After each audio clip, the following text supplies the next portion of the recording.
Hi everyone, this is Ryan with rockthedivine.com. Thank you so much for tuning in to my latest channel. You'll probably notice this video looks a bit different. I have a bright big light that is helping you see me, or hopefully you see me. Living in northern Michigan, I was relying on sunlight for my videos, and now that it's wintertime, there is none. So anyway, that's why my last video was so long ago. I was waiting for this damn light to show up, but it finally did, and it's wonderful. And I highly recommend it's the Diva Ring Light Supernova, and I love it. If I can figure it out, anyone can figure it out. Anyway, today's video, I'm answering questions from my viewers. Thank you so much for sending them in, and thank you for being so patient with the answers. I'm going to do this video in clips, and the reason for that is I actually did this whole video weeks ago, and for one reason or another, I don't know if it's Mercury retrograde or if it's just my luck with computers, none of it recorded. So anyway, don't mind the clips. Hopefully I can adjust them and make them kind of fancy looking, like I meant to do it on purpose. Okay, here we go. So this first question was under, I believe, one of my videos about clairaudience and how clairaudience comes across. They said, I'm a little bit confused. You can also hear somebody telepathically. How can you tell what it is? I'm assuming what they mean is the difference. What is the difference between a telepathic ability and a clairaudient ability? So without getting into a very long thing, I'm going to try to keep this short.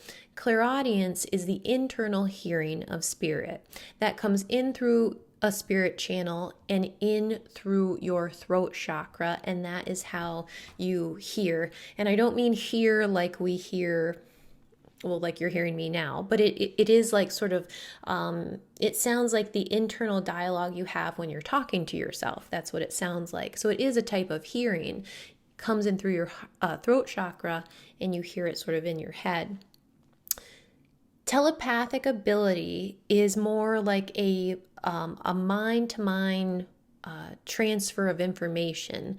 So it's sort of like if I was thinking that I really wanted to go for ice cream, and maybe my husband's telepathic ability was working really strongly in that moment, he might think that I said, I want ice cream. Or he might just suddenly get like, I guess it's like a download of information, is what I would say. Like, did you want ice cream? And I'm like, I did want ice cream. You were reading my mind. That's a telepathic ability. So that's the difference, and that works very differently. Where I found that I use my telepathic ability the most is when I'm speaking to a deceased loved ones. Even though all my abilities are working, often when you see the deceased loved one in front of you, for me at least, they don't move their mouth. They don't talk to me like I'm talking to you right now. They usually just look at me, and I can hear their thoughts. Their thoughts are kind of popping in my head telepathically, but also my other abilities work, so I do hear them clairaudiently and what have you. I will say that a telepathic transfer of information can come across very much like claircognizance, which is just a knowing, sort of a download of information. And it also can come across like clairaudience, where you think you're hearing it. So I can understand the confusion, but they are different. They work very differently. Okay, hope that helps. All right, the next question. Oh, wait, I'm supposed to be doing my clips. Hold on, let me stop and we'll go to the next one. Okay, the second question. This person had posted this under a scary story I had done for Halloween. I really enjoy Halloween, and I also have had a lot of strange stuff happen to me, so I like sharing it on Halloween to give everyone a good little innocent scare. She wondered if speaking about scary encounters and hearing, sorry, I'm looking down, I have my paper here. Speaking about scary encounters or hearing stories that make us scared, do they lower our vibration? I often wonder if I watch scary movies that I am lowering my vibration. What are your thoughts? Great question. Now, I did answer this to her, but I wanted to answer it to everyone else because I thought it was a really good question. What I would say is that everyone is very unique in what will lower their vibration. We all have very different tolerances about how our energy is affected. So for me, sort of innocent, scary stories that get, your senses going. I enjoy them. They don't affect me negatively in any way. For me, though, what does lower my vibration is watching the news, hearing about innocent people being hurt, things that happen to animals, things like that. When I hear those stories, I can feel my vibration lower and I really can't get them out of my head. And it takes my energy a while to recover. They make me sad, basically. I like watching scary movies and hearing scary stories, but I don't do well with things where people are being like tortured or stuff like that. That lowers my vibration. So over time, I figured out what makes me feel one way or another. And so I would say the same thing to you. For example, if you listen to my scary story and you're really weirded out and you don't feel good afterwards, don't watch it. That's your energy telling you, you don't like this, we don't like this, we don't like the way it makes us feel. But if you can watch the news and it never really bothers you, then that's your energy telling you what you can handle. So really, you need to listen to yourself, listen to how you feel, and act accordingly, okay? All right. I gotta stop it again. We gotta go to the next one. Okay, the third question. This was kind of long, so I'm going to try to shorten it. The person said that they were having a problem because they realized they can communicate with their angels, archangels, and spirits. And it was beautiful and very helpful. But after a while during the day, they can't hear them very well, and they're having troubles understanding yes or no. I can't hear them always properly, and I don't know why. Can you tell me what's the problem? So I paraphrased, but that was the gist of it. So there's a few things. When you're new to your abilities, you're still growing and learning. Your body's removing blockages that were stuck in your abilities. So you are not going to be able to always hear clearly and right when you want to. That even happens to me. It's happened to me the last few days. For different reasons, my guides wanted me to sort of pump the brakes and relax a little bit, so they got quiet on me. I'm learning, slowly learning to respect when they do that, because I know that they have my best intentions at heart. So there can be that. Also, since you're new to this, what I would say is that you have things to learn and you have some growth to do till you can hear them very clearly. So be patient and give yourself time with that. Your energy can be one thing. If you're tired or drained in any way, talking to them will go kind of quiet. Also, they don't want you talking to them all day and asking them questions. And the reason for that is because even though they love helping and communicating with you, they want you living your life using your own intuition and, enjoying your human experience. So if you're all day kind of talking and going, what about this? What about that? Eventually they'll be like, no, you need a break. You need to do some of this on your own. You are here to have your human journey. So that's another reason. The other thing is spirit, especially early on when you're testing the waters here, you have a limit on what amount of energy you can use. So they do not want you being drained or tired, and speaking to spirit requires energy, and that's why us intuitives charge for it, because it literally takes our energy. It can make us tired. And spirit, if they think, okay, your energy's being drained, you've been talking to us all day, which is sort of making you uncentered and ungrounded, we're going to go quiet to protect your energy until you know where your limits are at. So that's for why they're quiet, okay? Sometimes. The yes and no, yeses and nos are almost always difficult to hear. I can hear sentences, paragraphs, sometimes names. Yeses and nos can be a little difficult for me. And the reason I think that is because with a yes and no, your head gets involved because it's a definite and you really don't want to be wrong. So I think that sort of interrupts it. The other thing that can hinder that yeses and nos, or receiving the yeses and nos, is that a lot of things aren't a yes or no, especially when it comes to predictive questions. So if you're trying to get a yes or no for something and you're not hearing an answer, it could be because it's a maybe.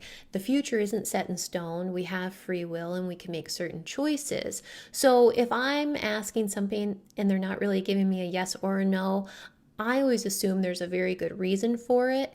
And it might have to do with my client or me having a choice in the situation. So it's really not a yes or no, so they're not going to answer for that. So keep that in mind. And the one thing you can do for yeses and nos is you can say to spirit, is this likely or unlikely? That way you're not giving them, it has to be this one or this one. They're sort of saying like, yeah, it's more likely that will happen, but not a definite, because you have to, like I said, allow for free will and choices of people. Okay, the next question. I've been getting disturbing images. Is there a way to avoid that besides asking for protection? I always go in with protection. Good job. These images scare me and it is slowing my progress. So there are those. Well, it's very common early on, especially when you're new to your abilities, to get sort of odd or scary images. A lot of times this can happen before you're going to sleep. It can happen during meditation. Really, it can happen anytime. The reason for that is there are beings and icky things in the universe that do not want you to move up the ladder of your spiritual awakening. They do not want you to progress in your abilities, and they're hoping if they show you these scary visuals that you will be scared enough to stop what you're doing. What I would say, first of all, do not be afraid of this. They are bluffers is what I would say. They try to be very scary, and really they're like having ants or rats in your house. Now you don't want to have either of them in your house, but it's not like the end of the world if you do. You can just take care of them, okay? So what I would do is if you see these images, I would ask Archangel Michael to come in and please clear and remove anything from your energy that is not high level. And also just talk to your angels. Say like, Archangel Michael or my angels and guides, I'm having these scary images. I ask that you please clear and remove whatever is showing me these scary images. And that's really all you have to do. Just communicate with your team the way you would talk to your friend, family, whoever. Explain what's going on, because a lot of times, even though our angels and guides are always protecting us and helping us, there's some stuff they can't do without your permission. So if you're feeling nervous or you feel like you need help in that area, ask them for help and they will definitely help you. But what I want to stress is do not be scared of this. A lot of it is just to make you scared, and it's not something serious or bad or something that's going to get you. Just remember, you are in a position of power. You are in control of yourself, and you have angels and guides all around you helping you. So if you see that stuff, be like, oh, no, you don't scare me. I'm calling in Archangel Michael, and I'm getting rid of you right now. Okay, so don't worry too much about that. This next person said, and I love this question, and I'll tell you why in a minute. When they're getting sleepy and their eyes are closed, I'm going to paraphrase again here.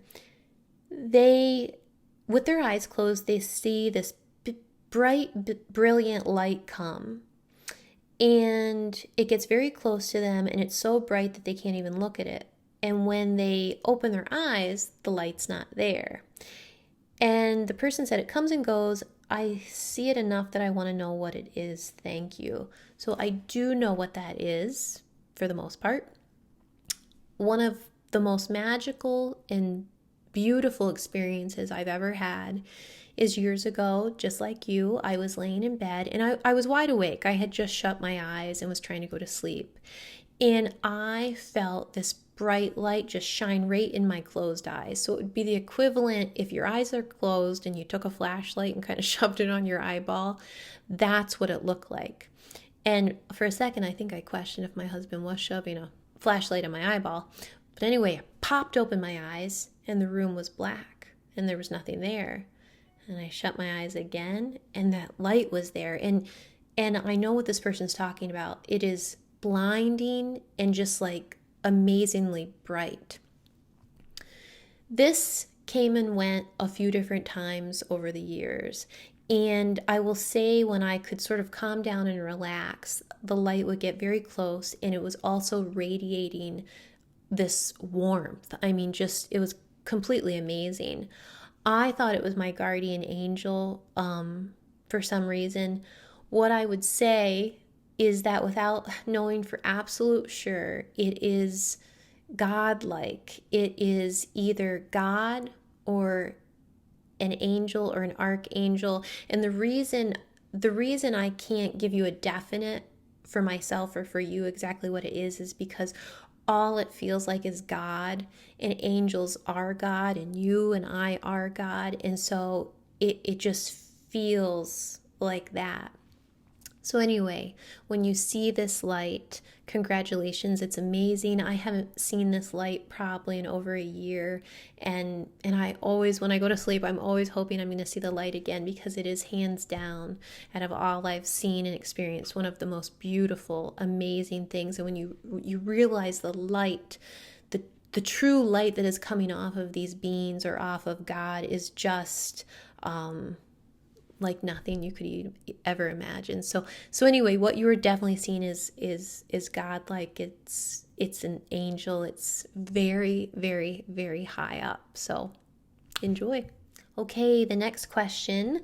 This person said, I had a near-death experience when I was 8 years old. Why do some of us get sent back and not get to stay? So I'm assuming heaven. So there's a few reasons for that. One is you have a choice. So even though you don't remember, if you were having a near-death experience, your soul, your spirit got to a place where sort of in between, your spirit team said, do you want to come home or do you want to go back? And you were like, I'm going back. I got shit to do. And you went back. For other people, they can decide to go home, to go to heaven. That can be one reason. The other is, everyone sits down with a soul council before they come to earth, and they make agreements on things that they would like their soul to experience in life. And there's different ways that can happen, all right? And one of them is your departure date. Now, I personally believe that you don't have one death date. I think you have an opportunity for a few, and depending on what you do with your life and how you live and what the choices you make depends on what death date you get, okay? So if that was not one of the times for you to return, then your angels and guides were like, nope, this isn't in the plans. You're going back. For someone else, that might be, this is one of the dates they agreed upon, and it's their time to go. So those are the reasons. But congratulations, I'm glad you got to come back, and I hope you're experiencing life fully, and I hope it's a long, long time before it's time for you to go home. Okay, the next question is, do our spirit guides talk with the other people we communicate with during the day or with their spirit guides? That's a great question. And yes, absolutely. Our spirit guides are often communicating with others' spirit guides. And if you think of it, they're all on the same team. Well, we're all on the same team, basically. And if our spirit guides need something to happen during the day, and they see that they need this person to do something to get that to happen, and then it'll also benefit that person, then these spirit guides might make this person buy you a cup of coffee, and then you get the free cup of coffee, and then you feel so grateful that you go and donate something later, if that makes sense. So definitely spirit guides are in communication with other spirit guides, because it is for, everyone's greater good that people are being helped and affected and what have you. Now, that can also be for not great things, like if you get in a car accident and hopefully no one's injured, but banged up your car and it banged up their car. Sometimes there's karma playing out that needs to play out, and for the greater cause, you both had to get in this car accident, so your spirit guides talked you into both leaving at a certain time. Things like that. I mean, like I said, it can be for good or not that great things. The other thing is when I have a client and I'm communicating with my guides are telling me things their guides are telling them. So a lot of times the information's coming from my client spirit guides to my spirit guides to me, things like that. And sometimes I can talk directly to your spirit guides. It just varies. But yes, spirit guides are definitely communicating with other spirit guides. Thank you everyone who sent in questions. I hope my answers were helpful. If anyone else has questions, feel free to throw them my way. You can just leave them below in the comments and they may appear in one of my next videos. If anyone needs help, assistance, guidance, hearing from their spirit team, or if anyone's new to their abilities, they're feeling stuck and they need some assistance, that's what I do. Get a hold of me. You can check out my website. It is rockthedivine.com, and my email is ryan@rockthedivine.com. I hope you all have a lovely weekend. Much love to you.